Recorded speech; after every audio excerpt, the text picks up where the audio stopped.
Okay, there we go. Peace, everyone. A little bit of a glitch there, but welcome. We are on our we're continuing our seventh art element, dealing with space, right? And of course, we dealt with many aspects of space. Astro, whether you're dealing with 3D space, 2D space, white space, positive space, negative space. And for this aspect of it, we're going to be dealing mostly with positive and negative space, a little bit of 3D, depending on how each aspect of composition is used. But composition mainly deals with how elements inside of a piece are arranged, right? And you arrange them in different ways. You have different rules that you may follow or rules that you may break, however you want to approach it. But I've gathered a list of rules that I found, rules or tips or guides, you can call them, a list of guides that can help us to make certain decisions depending on what it is that we're looking to accomplish. So I am very excited with this because I'm currently in the midst of creating some pieces right now, and I need to utilize composition in order to work it. So as always, I'll be going over these things with you, but at the same time, I'm still learning and exploring, right? But we're exploring it together. So without further ado, one of the things we want to realize with all of these things in terms of composition is we're utilizing two-dimensional space, and most of our art, sure, sometimes we have an art installation or we have a sculpture, or you have something going on like a play, a stage play. Yeah, I'd say stage play. I was gonna say or a movie, but even with movies, you're still using a flat surface, i.e. a TV, that you're viewing it through, and you have to pay attention to lighting and the illusion of depth and what have you. So one of the first ones, I think I touched on it, was the idea of the rule of thirds. So I am going to get my screen set up here in terms of the thirds.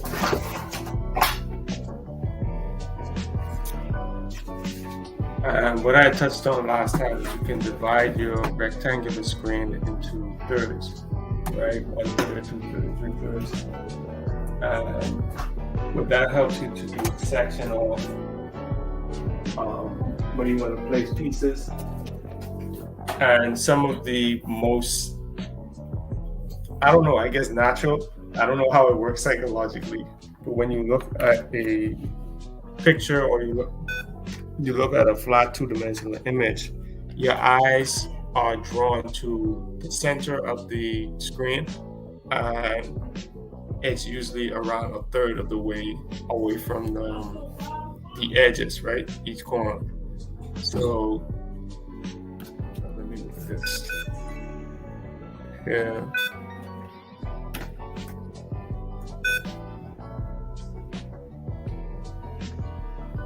There we go.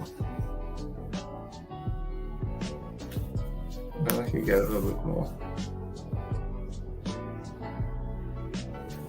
So let's say this is 1/3 of the way from the left corner, 1/3 of the way from the right corner, we have 1/3 of the way from the top,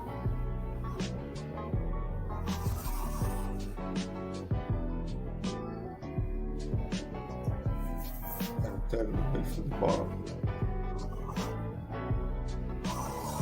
Of course, my lines aren't exact, but let's say for all intents and purposes, these are going to be operating and functioning as our thirds throughout the rest of this exercise. And I'm going to, you know what I should have done? Can I select all? I don't think I can.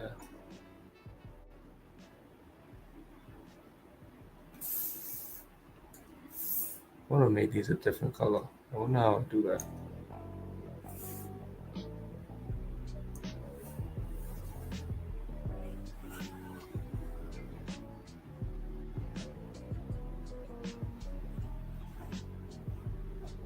Nope, doesn't work that way.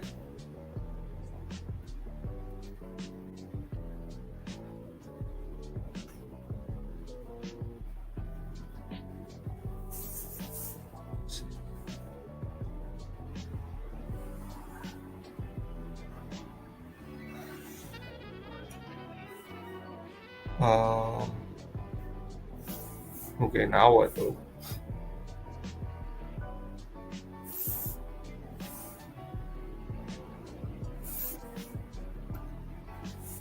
Can I change it that way?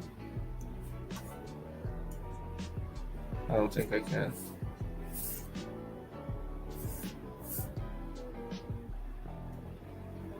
Hey, I did it. Nice. Deselect. Okay, cool. I'm gonna make them this color so that when I want to overlay them onto an image, let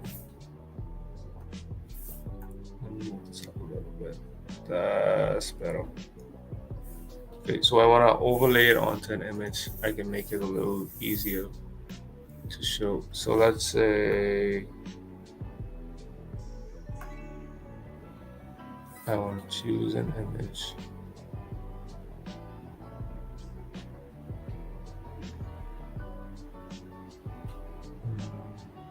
This one. Let's say if I wanted to choose this image.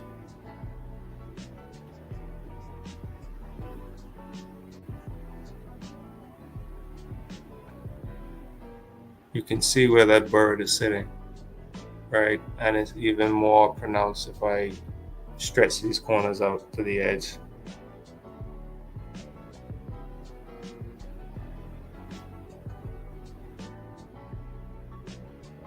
Right, so that bird is sitting on the bottom right third, and it's almost never precisely along that corner. But what you want to focus on is that you have your line, your vertical line on the right, that's considered a third. Your vertical line on the left is another third, and those two horizontal lines are more thirds. So even when you have the ship in the background, it's also placed along the third, right? And that allows you to achieve a sense of what's called balance. And that helps you to decide where you want to place your objects in order to have something that's pleasing to the eye. All right, so I'll choose another picture. Let's say this one here. It's vertical, so it's kind of difficult. If I was to stretch this out a little. But of course, that's not a good one. Let's cancel that one. Because it's a different orientation, so it's gonna look weird. So can I find a more horizontal one?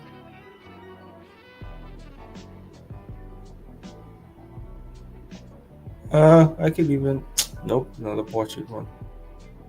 Okay, I think I'm biased to portrait landscape and portrait orientation. Do I have any other pictures? I could probably choose a random picture that I have saved, and it would still line up.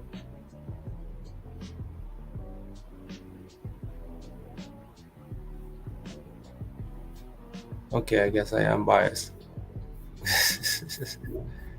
That's funny.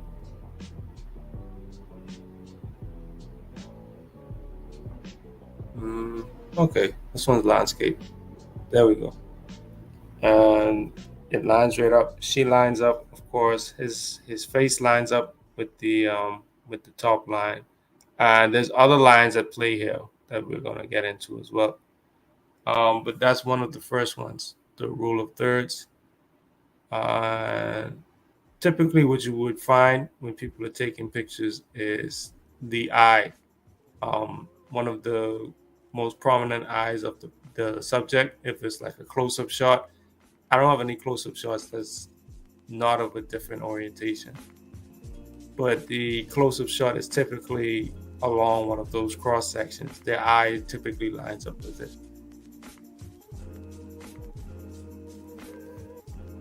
All right, so the next one I wanted to touch on is leading lines, right? So I'm actually going to make that less visible. And I'm going to use the same color and just highlight the leading lines. And this would be our vanishing point here.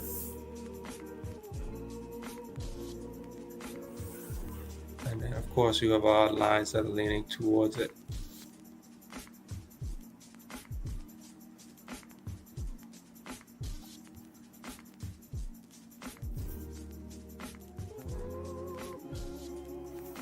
You see a lot of these leaning lines being used in when we were watching 2001: A Space Odyssey, when Chief Yuya wrote that movie down. You see a lot of these, especially when it comes to I think I use a curved line now. Especially when it comes to the scenes on the space station, or when they were getting ready to go to the moon, you could see a lot of those leading lines being used. And it's leading you into a particular direction, right? And there's tons of them, right? There's even on the top of the tree now. And they're all leading to, I guess I put that vanishing point a little too soon. They're all leading to the same vanishing point, right? Even up here, same thing. And the more lines you use, the more it reinforces the direction that the people are going to look. Let me greet the room, just in case I missed anyone. Peace on the radio. Peace in Manaya, Saftanaya.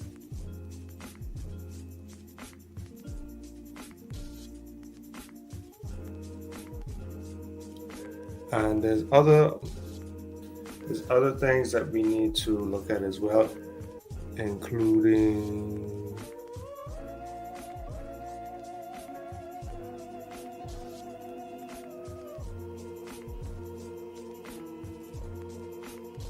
let me see.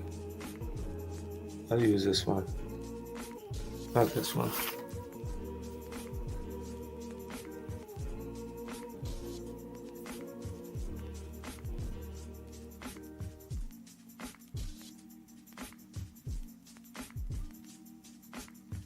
I guess I could look at them in order. Yeah, so this is another example of those rules of third. Done. Hide that one in the back there.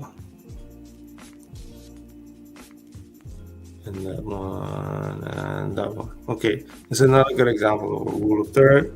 I don't even need the lines there for you to see that he's aligned with the top left third in this picture, right?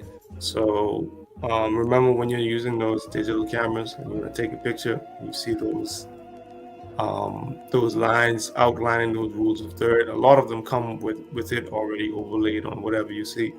You want to or at least it's suggested that you position your subject along one of those lines.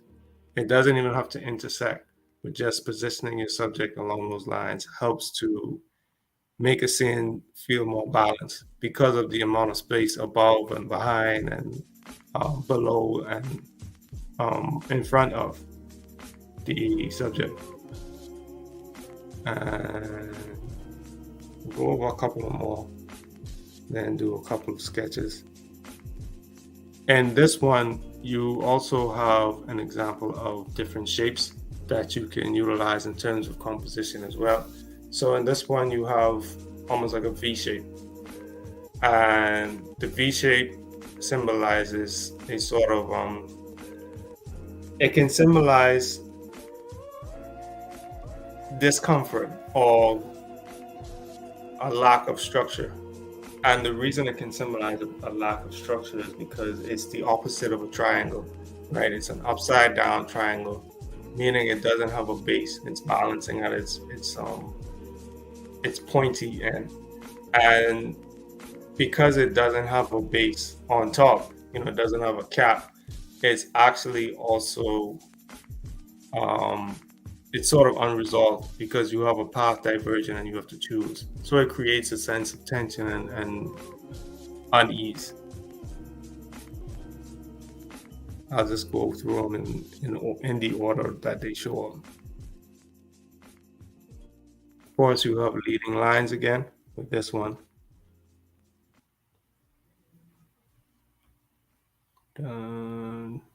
Close it off. You have leading lines with this one. And when you have leading lines, obviously your eyes want to follow it. Typically, they're utilized when you're dealing with some sort of street or road or path, and it lets you know that this is the direction that you could possibly go or the direction that you're already heading on. I'm going over all of these because composition doesn't just have an aesthetic value in terms of it looks good.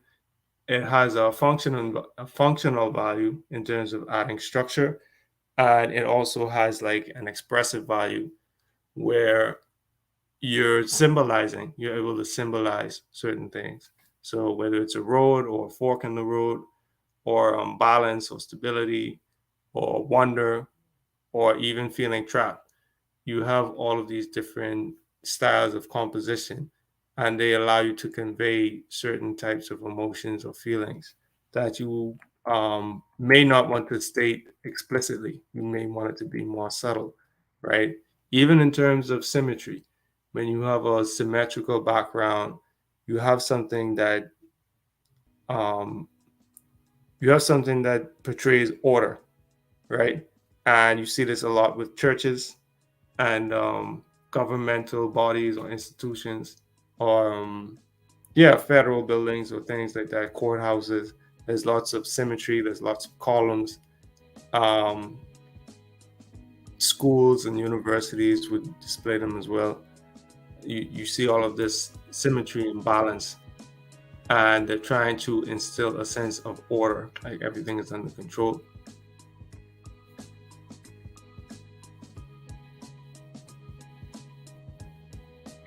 Okay, what else I got? Circles are another shape that we can utilize, and they serve a double bonus. One is with circles, you have this sense that there's a portal in front of you. Like anytime you see a portal inside of a show, or the ability to go from one space to another, you see this circle that shows up. Rectangles are utilized too, but typically in the form of the doors that we see in the West. In the East, you typically see circles, or even if it is some sort of tall doorway, it typically has like an arch, like a pointed arch at the top, like you would see in Islamic architecture. In cinema, you may call this a frame within a frame, meaning you already have a frame or a shot, and you may want to focus on a particular part of that shot, so you would want to create a frame. And it could also show like a transition. So someone could be looking through a doorway, and it would symbolize, or looking out a window, and it would symbolize a desire to be somewhere else or to do something else, right? Or they may walk through a door, and that would symbolize moving into the next, we could say, another stage of their life, right? So if you wanted to express that on paper, you may symbolize yourself walking through a door, or you may want to symbolize closing a door behind you, saying that you've sealed off something that no longer want to you no longer want to walk that path.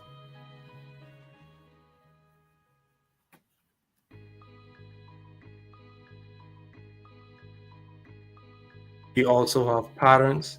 I think I had talked about that last strong in terms of different things that you can display. So if you have repetition and you have patterns, you can actually create a sense of almost like static. Like when you turn on the channel 3 or channel 2 and you see that static. The old school people know what I'm talking about. Nobody uses channels anymore. But if you turn on to channel 2 or channel 3 and you see all of that static in the background, all you really need is one solid object, and it actually will take all of your focus, right? Imagine if one of these chairs was a bright red, or imagine if someone were sitting in one of those chairs and staring back at the camera. Imagine how much your eyes would focus on them. They wouldn't even have to be along one of those thirds, right? They could be in the center, they could be the far left, far right. Your eyes may even be drawn to the black. I think that's like a music stand over in the top right corner. That's the only different thing in this whole thing. Your eyes may be drawn over to that. You could put it in the chat if they are. I'm not sure. I can't stop looking at it. But patterns is another way that you can direct the focus of the viewer, which is what you want to do when you're creating any type of visual artwork. In terms of frames, you also have, along with circles, you also have pyramids or triangles, right? That's another aspect of creating frames or just creating shapes in general, right? I have to focus on this triangular shape, and when I look deeper, then I have to focus on this cruciate in the center, right? But this triangular shape, as opposed to that V shape that you may see in the center there, it shows balance, right? And it promotes balance in the sense that even though there's this upside down triangle, it's still closed in by these upright triangles that have strong bases. So there's still the sense that this unstable piece is being held together by stable pieces. Whereas if this triangle, upside down triangle, was alone and there was nothing but black surrounding it, let me see if I can do something like that. I can symbolize it.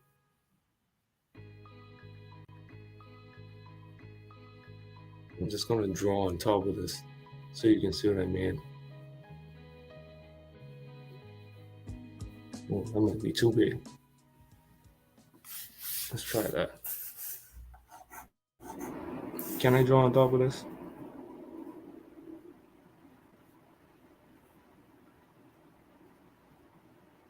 Trying to draw on top of this. Can I?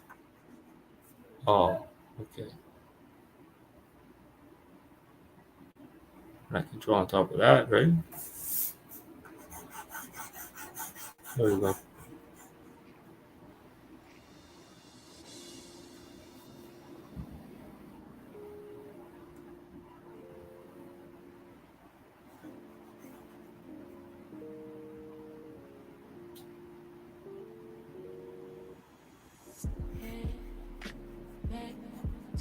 Okay, so let's say that's the only thing you see.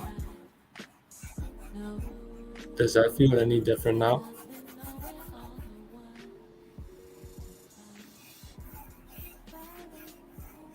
Let's close all of that off. Put a little black curtain over everything else.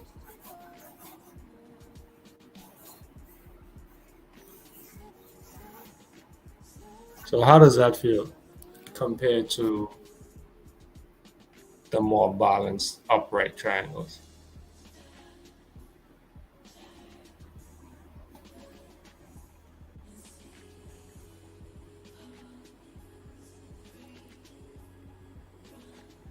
Like a black check. Oh, okay, yeah. The music stand, right?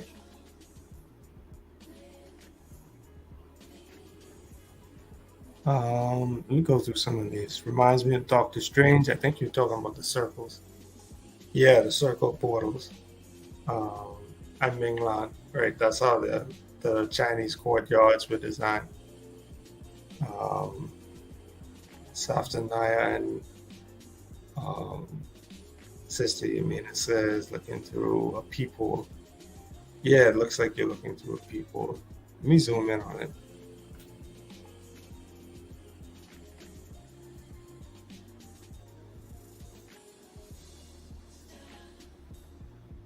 Yeah, so you have this upside down triangle, which looks different than this does. Right. And you have that, you can almost have a sense of dread depending on how you execute your triangle.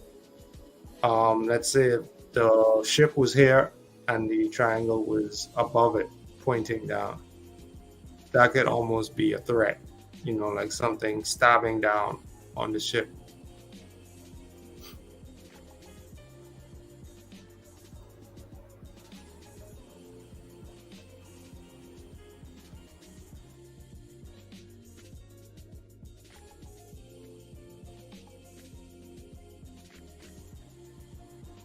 Yeah, so let me see. What else I have here?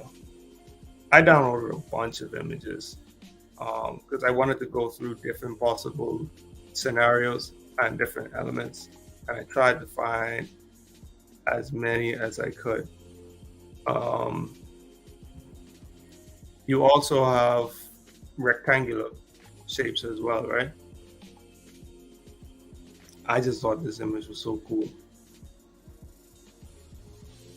You have this rectangle down at the end, and you even have the hallway that is leading up to it. And the rectangle is just, um, it can symbolize even a cage or a frame within itself, right? Whereas you have the stability of the straight lines, you have so many straight lines that it doesn't seem like there's any room for deviation, or you feel a little claustrophobic or trapped, especially in this sense, since there's not like a door at the end of this corridor. There's like just a wall, a solid wall, and it feels like a dead end. Even though at the end you can see that there's sort of a turn, you can turn right. It still feels kind of closed in and claustrophobic. But you can use rectangles and triangles and circles in different ways too. They don't necessarily have to be a window or a doorway. They can just be the shape of the image itself, right? Or the predominant shapes in the image. So here you have someone who's sort of just laying down on a tennis court. But again, that rule of thirds is in effect. And the rest of it is just lines, just straight lines, right? Even his pants has straight lines.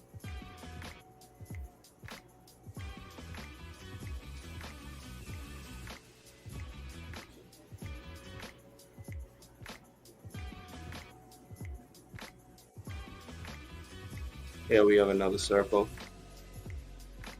And notice how your eyes are sort of trapped by the circle. You can't look at anything else. Well, not that there's anything else to look at in this picture. But you'll notice that whenever the circle is predominant, or you may have a combination of elements because there's not just one type of element, right? You're just dealing with things that are occupying positive space. And sometimes the negative space is significant too. But for right now, the main focus is positive space. And negative space may come up, but maybe like a pleasant surprise. It's like, oh, look, negative space. Um, Here's another example of symmetry, and the symmetry here is, of course, on the left side, you have something that's barren and almost looks like bare bones, but it's actually just a train track. And on the right hand side, you have the place that humans are meant to interact with, right? Which is the terminal that you're waiting on the train on.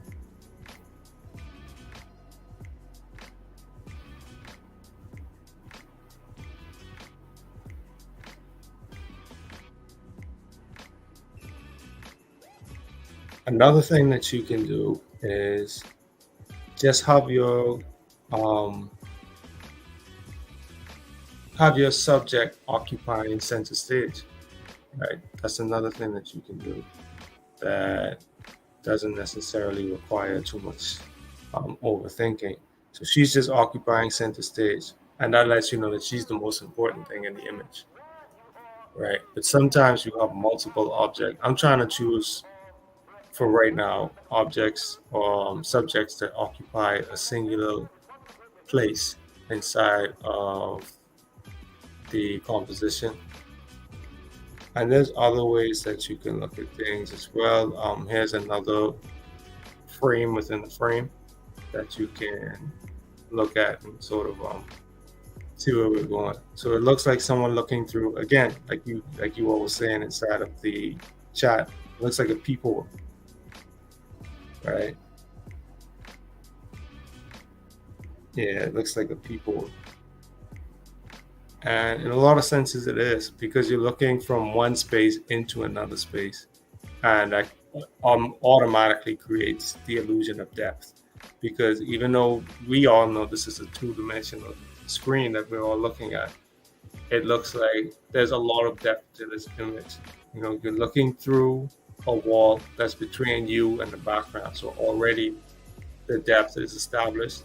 And then you have the railing there and the street with all those street lights, and then you have the buildings in the background and the clouds in back of the buildings, you know, and the sky behind the clouds. So there's a lot of depth and a lot of layers to what's going on inside of this image here as well.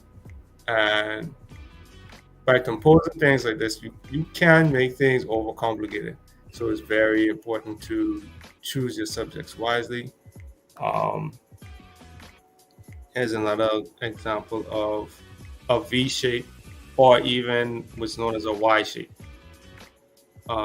image, or Y shaped elements, right? And it's just a elk or a moose standing there, you know, chilling, moosing. But you have there even this idea of something that's able to contain something.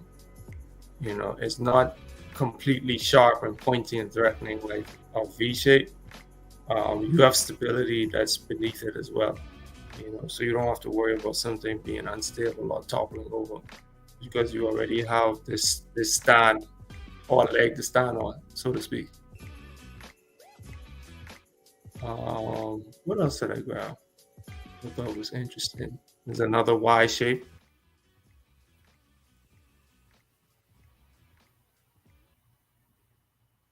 Another Y shape for you. And again, it's showing you different options that you can take in this image, right? And these different shapes can perform different functions inside of different images. And at first, I was like, well, how do I know?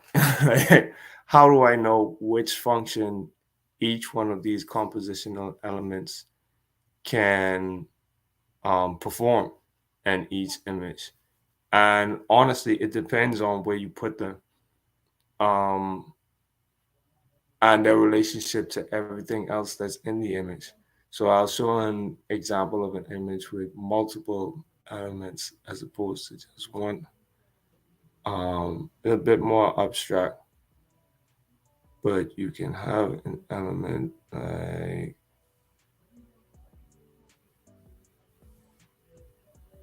let's say this one. You could call it a C shape, but because of the point of view, it looks more like a U. Oh wow, the file is too large to import. Okay. Do you want to play, Raj? Okay. So you gotta have backups.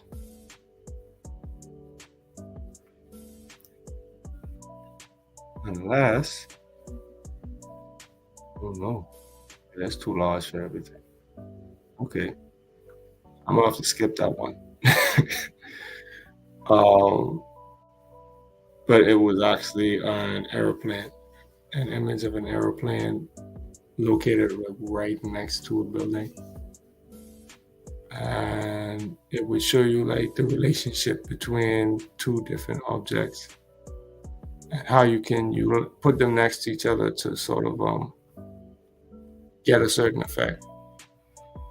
Because the idea again is to draw people's eyes to a particular object inside of the image. And when you do that, you're able to get people to pay attention to the main thing. You know, like when you're talking to someone and you're trying to explain something to them, but they focus on quote unquote the wrong word. Like, I haven't even gotten to the punchline yet, and you're already responding to what I'm saying to you. I'm setting up for what I'm trying to say to you, and you jumping ahead of the gun. You know, but conversations are messy, right? It's difficult to have a in-person conversation and expect it to play out like a movie. People don't read the lines that are in your head. So you sort of have to, not sort of have to, you have to realize that, you know, it's more about what's going on between you two than it is about what you would like the other person to see. You know, so here we have some order being disrupted. So these are vertical lines, and then you have this circle in the center, and all these lines are converging around the circle.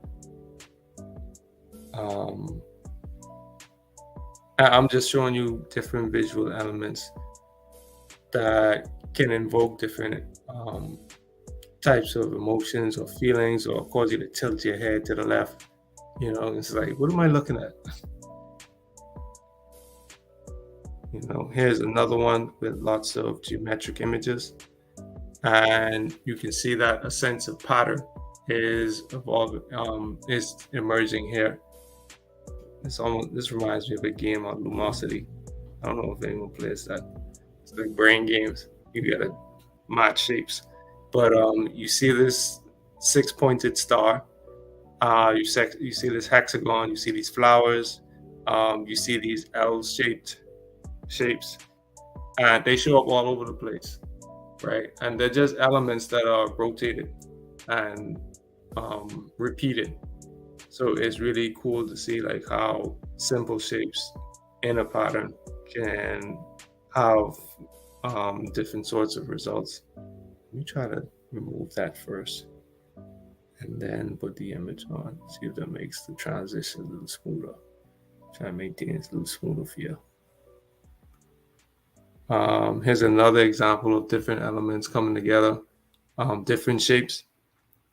So you see these curved lines, instead of just rectangles, you have these curves to them. And it also creates a different sort of effect on it.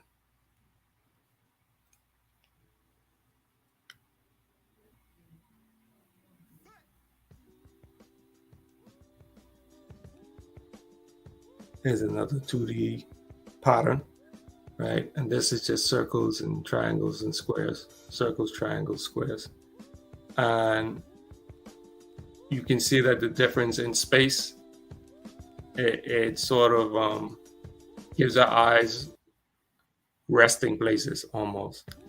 So it's like you're at a mall or you're at a bazaar and you're walking around, but eventually you get tired and you want to rest a little bit because there's so much going on, right? This image is so busy, but you have those wider spaces at the center where there's less going on, so you can rest, and then you can go back to traveling around the outer edges where there's smaller images and a lot more going on, right? And you want to if you don't give your viewer spaces where they can rest their eyes, they're just going to look at something else. You know, it's just going to be easier to just disengage and start looking at other things. I think that might be it in terms of images I brought. There was one more for symmetry. I think I saw it. Oh no, there's another one here too. In terms of composition of multiple elements, there's this one where, don't ask me what's going on. I don't know. I just thought it looked cool. You have this circle in the midst of all of these different elements. And The way it's composed is strange to me because it looks like doors that you can pass through.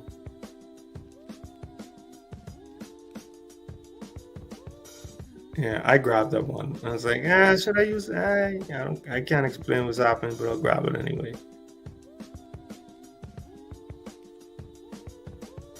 And I think this is an example of an X shape, right? And you can just use these letters as well in terms of just trying to figure out what you want to do. Draw an X on a page and see what that brings. Oh, I just divided this page into 4 quadrants. What can I do with that? There's multiple things that you can do with a X shape or Y shape. You can use X, Y, Z, L, capital H, C, V, like whatever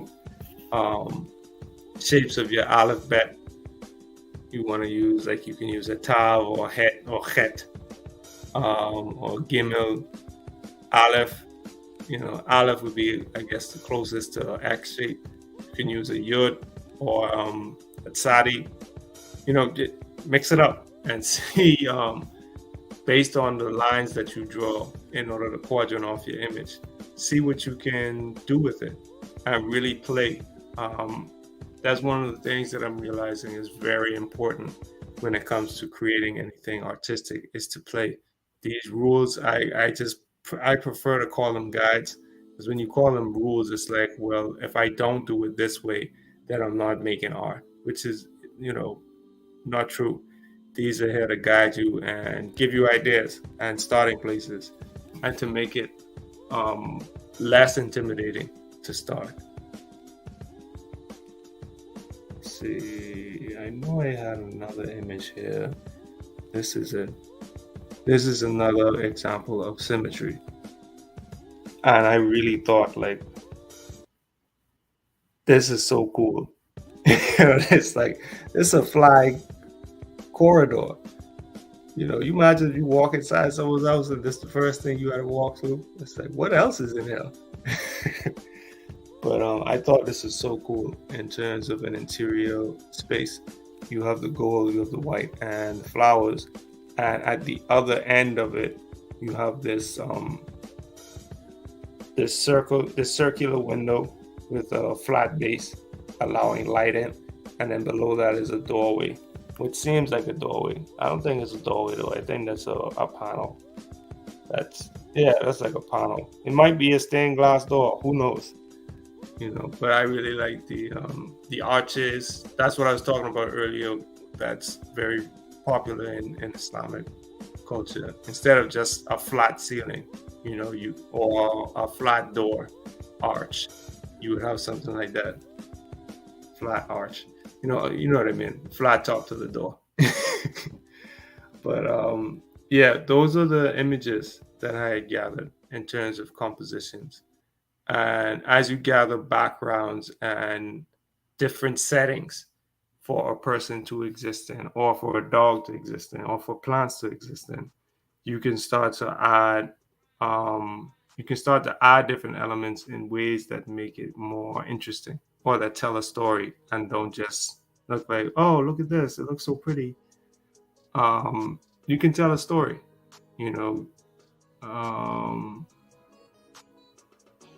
so for example, if you ever watch a movie and a certain character is inclined to certain behavior, right? Let's say someone's a serial killer, and the people who they're in the room with, they don't know that they're the serial killer.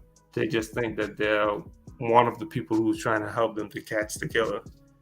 And they say, let's split up.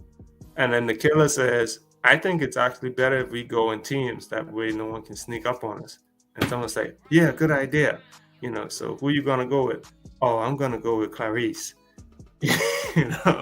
And you go, all right, you go with Clarice. I'll go with Samson, and Sharon could go with Delilah. All right, let's split up and find this guy.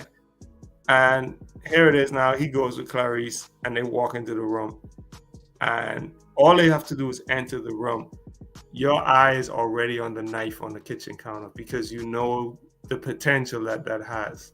And that's how you do visual storytelling. I don't have to tell you that he could potentially pick up this knife. You know this guy, you know Clarice is ditzy and prone to letting her guard down. And you know that he's going to take this opportunity to kill her. You know, you already know what's going to happen. And that's sort of the gist of visual storytelling. You know, I could be telling a story about a king who is um let's say there's a king who never wanted to be king. Like he always wanted to explore the world. And he feels like he's trapped inside of his own palace. An image like this, and I don't know if I can do it. Let me see if I can.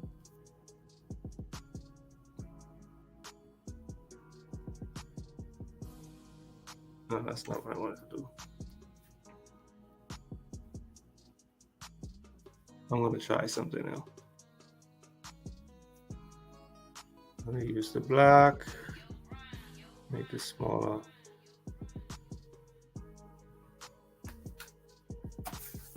And let's say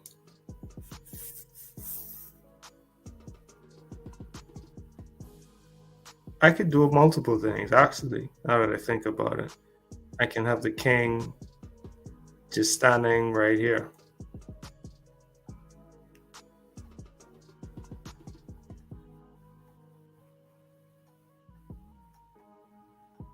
Right? Just have him standing there. And just his height next to a column that's far away can tell us how big this place is and the enormity of the weight of his responsibility, right? I'm just making the story up. He feels so responsible for so many lives and he doesn't want to mess it up.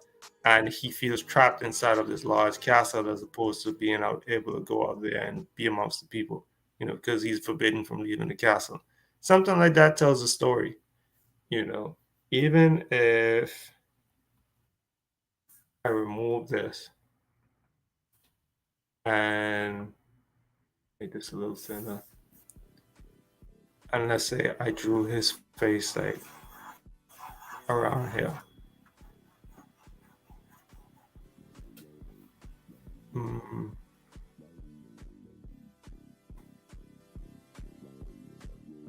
So I drew his face right here.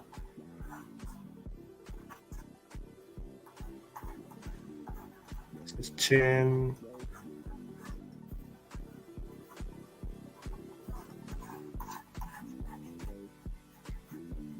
Let's say that's the king's face. All right. And he's looking dead at the camera.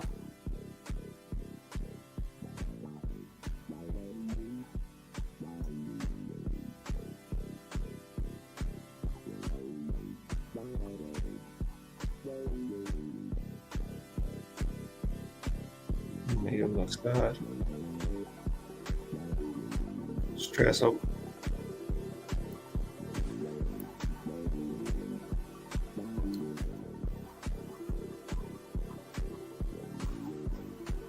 King's just jaded.